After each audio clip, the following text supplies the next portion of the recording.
आज मैं कुंदन कुमार आपको यूज़ ऑफ सेल के बारे में बताऊंगा, जो कि मोडाल ऑक्सिलरी वर्ब का एक हिस्सा है।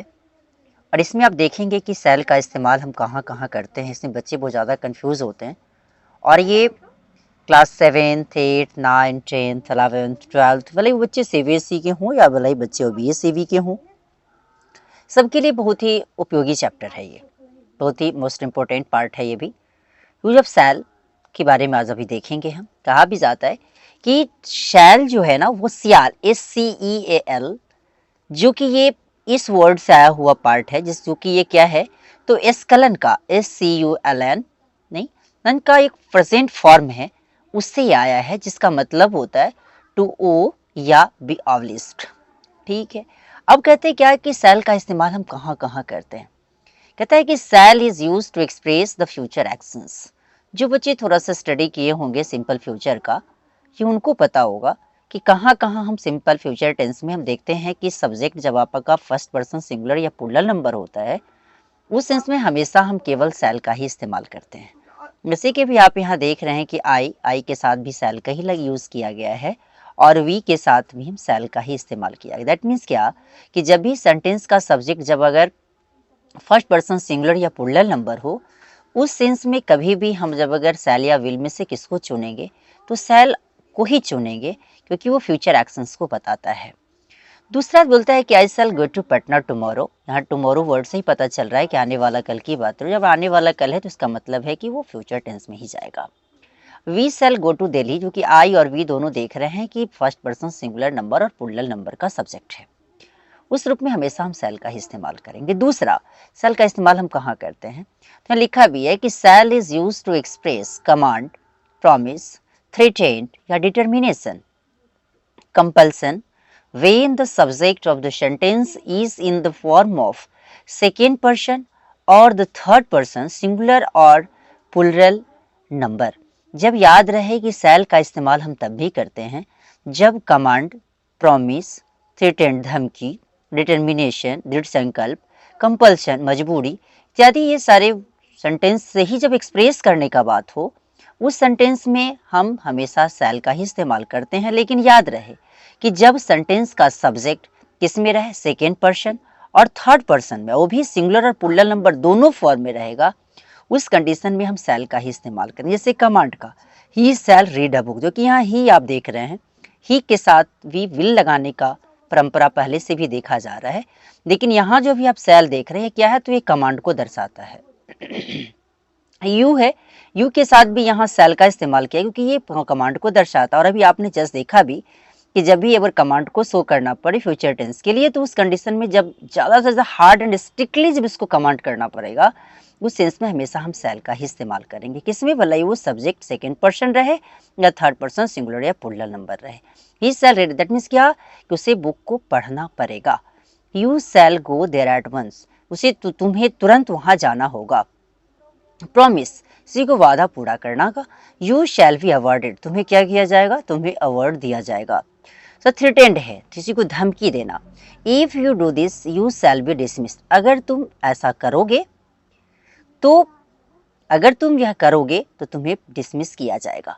ही shall be punished if he does that again, कहता है कि उसे पनिश किया जाएगा अगर वह दोबारा इस प्रकार की गलती करेगा। डिटर्मिनेशन, दृढ़ संकल्प की बातें हो रही है, क्योंकि अभी आप यहाँ देखेंगे कि डिटर्मिनेशन का इस्तेमाल के लिए हम कहाँ कहाँ सेल का इस्तेमाल करते हैं, उसको जरा सा अभी हम देखेंगे। ठीक है, ऐसा देखते हैं अभी कहाँ कहाँ इसका इस्तेमाल करते हैं। अभी अब जरा सा हम देखते हैं डिटर्मिनेशन में। डिटर्मिनेशन में अभी आपने क्या देखा कि जब भी अगर डिटर्मिनेशन को शो करना पड़े तो यू शैल गो देयर, तुम्हें वहाँ जाना होगा, या ही शैल अवे मी, उसे ने मुझे आज्ञा देगा, इसलिए मैं उससे मुझे उसकी बातों को मुझे मानना पड़ेगा, इसलिए यहाँ पे ओवे ही के साथ भी शैल लगाना पड़ा। दूसरा में क्या कि कंपल्सन की बातें देखते मतलब मजबूरी, तो you shall come to school at 11, तुम्हें किसी भी हर हाल में तुम्हें कितने बजे आना होगा, मैं 11 में आना पड़ेगा। उस कंडीशन में भी हम यू के साथ में भी आप क्या देखें शैल ही लगाना पड़ा। दूसरा में स्टूडेंट्स शैल पे there fees by the 7th of every month, that means यहाँ बाई का जो मतलब है यहाँ तक का सेंस लगाता है। किसका सेंस लगाता है ये, ये तक का सेंस लगाता है। सारे स्टूडेंट्स को कितने तक, तो प्रत्येक माह के 7 तारीख तक इसको पैसे पे कर देने पड़ेंगे, क्योंकि ये मजबूरी है। उसके स्कूल का भी हो सकता है या किसी संस्था का भी हो सकता है। दूसरा में shall is used when the imperative sentences start with letters in the form of question tag. जो बच्चे क्वेश्चन टैग की थोड़े से स्टडी करे होंगे तो उनको पता होगा कि जब भी कभी आप अगर इंपरेटिव सेंटेंस का जब भी खास करके जब लेटेस्ट वाला सेंटेंस की जब स्टडी करेंगे तो उसमें हमें किसका स्टडी करना पड़ता है, तो यहाँ सेल का ही स्टडी करना पड़ता है, क्योंकि जो बच्चे जो क्वेश्चन टैग पढ़े होंगे तो उन्हीं को समझ में आएगा, क्योंकि आगे आने वाले समय में हम इस पे क्वेश्चन टैग पर भी वीडियो बनाऊंगा उसमें ये ज़्यादा क्लियर होगा। तो लेटेस्ट डांस, इसलिए यहाँ लेटेस्ट की बजाय मुझे वी का ही इस्तेमाल करना होता है, इसलिए सेल वी का ही इस्तेमाल करेंगे। यहाँ भी देखें लेटेस्ट राइट, दैट मीन्स क्या है कि यहाँ भी सेल वी का ही इस्तेमाल करना पड़ेगा मुझे। दूसरा में है क्या कि shall is use to express the suggestions when the subject of the sentence is the first person in the form of an interrogative sentences।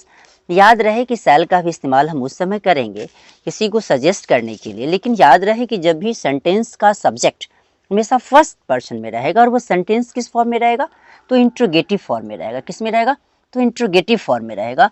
उस सेंस के लिए भी हम हमेशा किसका इस्तेमाल करेंगे, तो हमेशा हम सेल का ही इस्तेमाल करेंगे। जैसे shall we talk to the principal, क्या हम लोग प्रिंसिपल से बात करेंगे।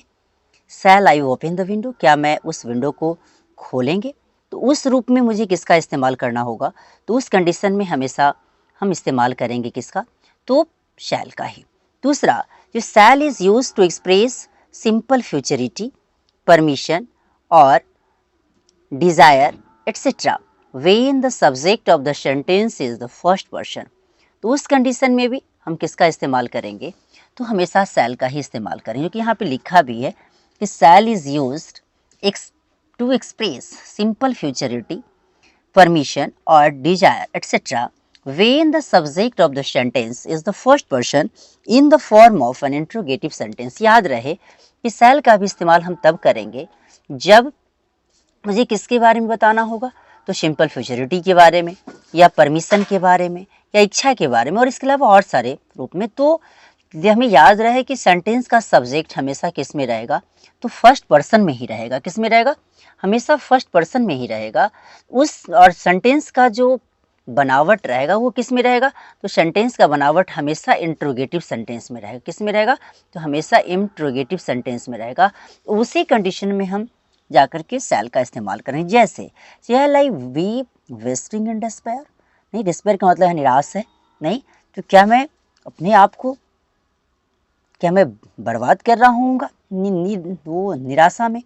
परमिशन मतलब फ्यूचर में होने वाली घटना को हम सिंपल फ्यूचरिटी के नाम से जानते हैं। परमिशन है शैल आई गो आउट, क्या मैं बाहर जाऊँगा। डिज़ायर है, इच्छा है, shall I thread the needle for you, क्या मैं आप लोग के लिए, क्या मैं इसको निडल सुई में क्या धागा करूँगा आपके लिए स्पेशली। ऑर्डर्स और इंस्ट्रक्शंस है, नहीं, ऑर्डर्स और इंस्ट्रक्शंस के लिए भी हम शैल का इस्तेमाल करते हैं। जैसे what shall we do for your childrens, हम लोग आपके बच्चों के लिए क्या करूँगा सर, नहीं। स्पेकुलेशंस है, तो स्पेकुलेशंस के लिए भी हम किसका इस्तेमाल करते हैं, तो शैल का ही। What shall I do in a year, कि मैं इस साल में क्या करूँगा, नहीं। इस प्रकार के रूपों में देखें कि फॉलोइंग सेंटेंसेस में मुझे किसका इस्तेमाल करना पड़ा, तो शैल का। इसी प्रकार के वीडियो को देखने के लिए मेरे चैनल को लाइक, सब्सक्राइब एंड शेयर करना ना भूलें, और ये वीडियो आपको कैसा लगा इसके बारे में भी कमेंट्स करें। Thanks a lot.